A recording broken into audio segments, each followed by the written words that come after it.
Welcome back to my channel. তো আজকে আমি আপনাদেরকে পনির কোপ্তা বানিয়ে দেখাবো। তো সর্বপ্রথম আমি কড়াই একটুকু তেল আর বাটার নিয়ে তার সঙ্গে দারচিনি, আপনার আদা কুচি আর কাজু বাদাম আর টমেটো, মানে উইদাউট পেঁয়াজ ছাড়া আমি বানাবো।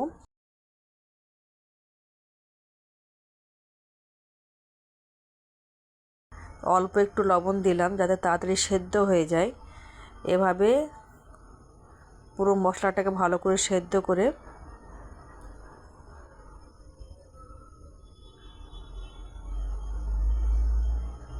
আমার মশলাটা হয়ে গেছে, আমি পাশে রেখে দেবো। অল্প একটু ঠান্ডা হওয়ার পরে এটাকে আমি ব্লেন্ড করে নেব।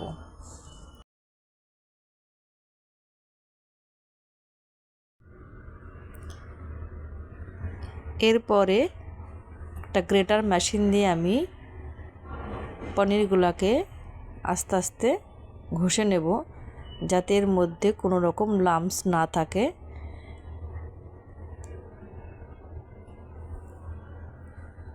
তারপরে দেখুন একটা আমি মিডিয়াম সাইজের একটা আলু নিয়েছি, এটাকে আমি ভালোভাবে গ্রেট করে নেব।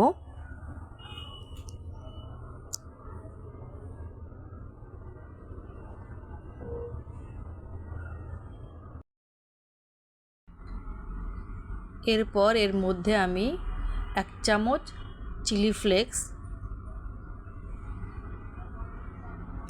স্বাদ মতো লবণ আর হাফ টিস্পুন মানে ব্ল্যাক পেপার, গোলমরিচের গুঁড়ো আমি দিলাম, আর অল্প একটুকু ধনের পাতা দিয়ে এটা ভালোভাবে আমি ম্যাশ করে নেব। আর এর মধ্যে আমি দিয়েছি কর্নফ্লাওয়ার, যেটা আমি আর স্কিপ হয়ে গেছে, আমি দেখাতে পারিনি। নাহলে কর্নফ্লাওয়ার না দিলে চিট হবে না, কর্নফ্লাওয়ারটা অবশ্যই দেবেন।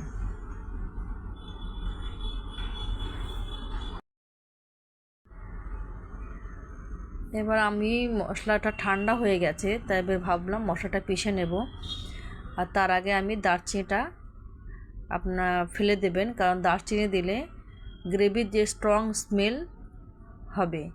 আর তার মধ্যে দেখুন আমি 1 চামচ জিরে গুঁড়ো, তারপরে হলুদের গুঁড়ো, লঙ্কার গুঁড়ো আর ধনে গুঁড়ো সবগুলো একসঙ্গে দিয়ে আমি এটা একটা মশলা বানিয়ে নেব।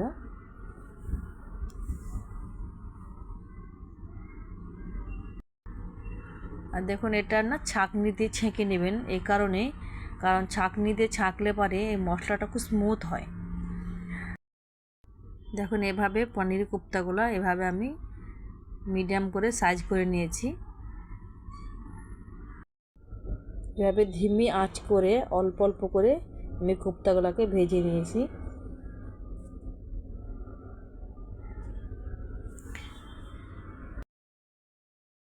অল্প আমি কড়াইয়ে তেল দিয়েছি আর বাটার দেব, কারণ তেল দেওয়ার পরে যদি বাটার দেওয়া হয় তাহলে বাটারটা কড়াইয়ে লাগে না।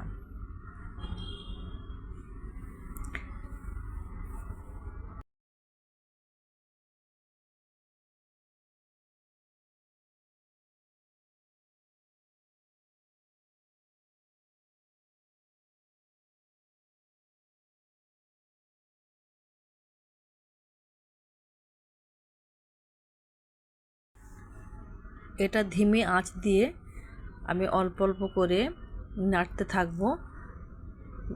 দেখুন নাড়তে নাড়তে আমার পুরো মশলাটা তৈরি হয়ে গেছে। আর নামানোর আগে অল্প একটুকু কাস্তুরি মেথি ওটাও অ্যাড করে নেবেন, ওটা আমার ভিডিও স্কিপ হয়ে গেছে। এটা আপনার কখনোই ফুটন্ত অবস্থায় এই কোপ্তাগুলোকে দেওয়া হয় না, কারণ দিলে পারে এটা ভেঙে যাবে। এই জন্য কোনো একটা পাত্রে রেখে তার উপরে এই মশলাটা এভাবে দিতে হবে। তো এভাবে বানিয়ে ফেলুন ঘরে পনির কোপ্তা রেসিপি। তো আবার অন্য একটা কোনো ভিডিও নিয়ে আবার ফিরে আসব। ততক্ষণ আপনারা ভালো থাকুন, সুস্থ থাকুন।